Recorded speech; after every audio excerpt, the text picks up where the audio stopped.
퍼피펀이 일주일간의 연기 끝에 드디어 출시되었지만 베이비 도지코인의 현실은 냉혹했습니다. 많은 홀더들이 기대하던 코인베이스 상장 신청이나 타임스퀘어 광고에도 불구하고 약 3장을 뒤집을 힘은 부족했죠. 결과는 처참했습니다. 고점 대비 56% 폭락하며 홀더들의 기대를 저버렸습니다. 하지만 제 방송을 꾸준히 시청하신 분들은 이런 흐름을 충분히 예상하고 현명하게 대처했을 겁니다. 그리고 최근 거래량을 터뜨리며 상승을 만들어냈고 역사상 최고점까지 만들어냈죠. 거기에 더해 최근 상승의 시작 부분을 보면 충격파동이 나왔습니다. 충격파동이 나오면 거대한 조정파동이 만들어지지만 저점을 깨지 않고 고점을 추가적으로 갱신하죠. 조정파동 이후에 매수에 들어간다면 큰 수익을 볼 수 있지 않을까 생각합니다. 그 다음엔 예상대로 큰 하락이 나왔고 전체 상승분에 382에서 지지가 나와서 반등하고 있습니다. 하지만 충격파동에 비해 너무 작은 조정파동이 만들어졌고 아직 이사 라인을 깨지 않았기 때문에 추가적인 하락을 생각해봐야 합니다. 오늘은 이런 차트 분석 말고도 베이비 도지코인의 흐름을 잇는 방법을 준비했습니다. 영상 끝까지 신청하신다면 구독자분들의 투자 판단 능력이 한층 더 날카로워질 것이라고 확신합니다.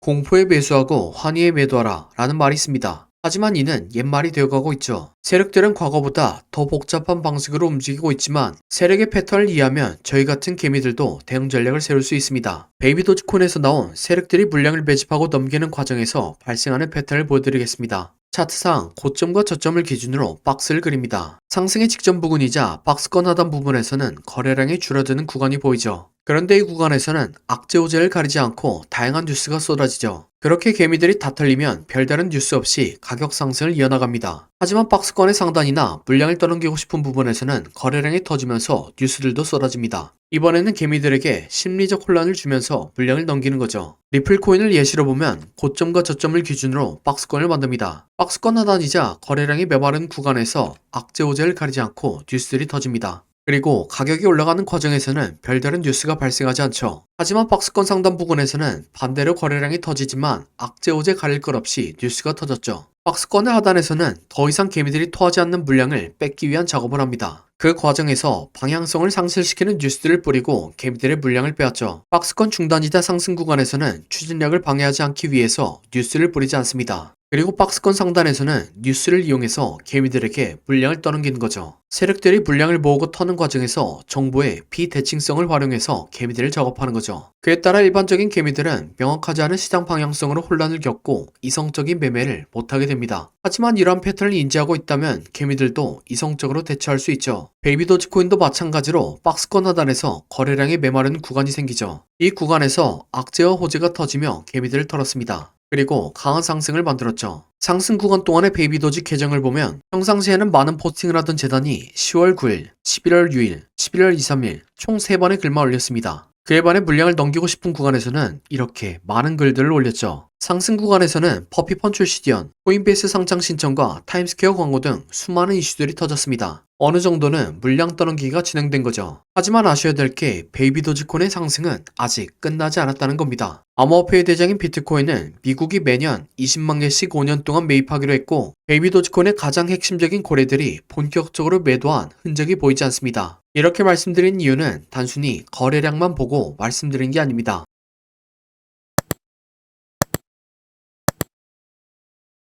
온체인 데이터를 기반으로 말씀드린 거죠. 그리고 이 온체인 데이터는 앞서 말씀드린 정보의 비대칭성을 어느 정도 해결할 수 있습니다. 온체인 데이터에 대해서 말씀드리면 코인은 공정하고 투명한 금융 시스템을 위해서 설계되었습니다. 그래서 블록체인 네트워크상에서 발생하는 모든 데이터는 투명하게 추적 가능하죠. 베이비 도지코인 역시 계약 주소를 거치며 코인의 이동을 추적할 수 있습니다. 실제로 보여드리면 BSC 스캔이라는 사이트가 있습니다. 여기에 베이비 도지코인의 계약 주소를 입력하면 베이비 도지코인의 온체인 데이터를 추적할 수 있는 거죠. 베이비 도지코인의 계약 주소는 코인게코에서 확인할 수 있습니다. 정보란에 기재되어 있는 베이비 도지코인의 주소를 복사하고 BSC 스캔에 검색하면 되는 거죠. 그러면 이렇게 거래소에서 개인 지갑으로 송금하는 것이나 개인 지갑에서 거래소로 송금하는 내역을 확인할 수 있습니다. 이러한 코인 이동이 발생하는 이유는 보안성 때문입니다. 아이러니하게도 거래소에 있는 코인은 해킹당한 적이 있지만 개인 지갑에 있는 코인은 해킹당한 적이 없죠. 그래서 거래한 자금을 운용하는 고래들은 보안을 위해서 코인을 매수하고 개인 지갑에 넣곤 합니다. 그래서 거래소로 코인을 이동하는 건 고래들의 매도, 그리고 거래소에서 개인 지갑으로 이동하는 건 매수라고 이해하면 되는 거죠. 하지만 이 데이터들을 일일이 살펴보는 건 굉장히 불편하죠. 1분마다 한두 개의 송금이 발생하며 규모가 작은 송금도 많습니다. 그래서 이를 자동화하고자 코딩 작업을 진행했습니다. 토큰 계약의 스마트 계약 인터페이스를 정의하고 트랜잭션 필터링을 작업했습니다. 그리고 이 내용을 텔레그램 봇을 생성해서 자동 알림 설정하도록 만들었습니다. 그래서 이렇게 직접 확인해보면 평상시에는 5억 이상의 이체가 없다가 12월 11일 베이비 도지코인이 최고점을 찍었을 당시에는 거래소로 5억 이상이 입금되는 것을 확인할 수 있죠. 이 봇을 이용하면 베이비 도지코인 상위 지갑의 대량 이동을 지켜보지 않더라도 알람으로 캐치할 수 있을 겁니다. 이렇게 메이저 코인이 아니기 때문에 아무도 안 만들던 걸 제가 만들었습니다. 그래서 이 베이비 도지코인의 알람을 구독자분들에게 나눠드리려고 합니다. 베이비 도지코인의 고래 알람을 사용하고 싶으신 분들은 화면 하단 더보기란에 있는 네이버 폼 요청사항에 고래 알람이라고 적어주시기 바랍니다. 그러면 제가 불법 신고된 아이디가 아닌지 확인하고 링크 보내드리도록 하겠습니다. 그럼 구독과 좋아요 부탁드리며 다음 영상으로 찾아뵙겠습니다.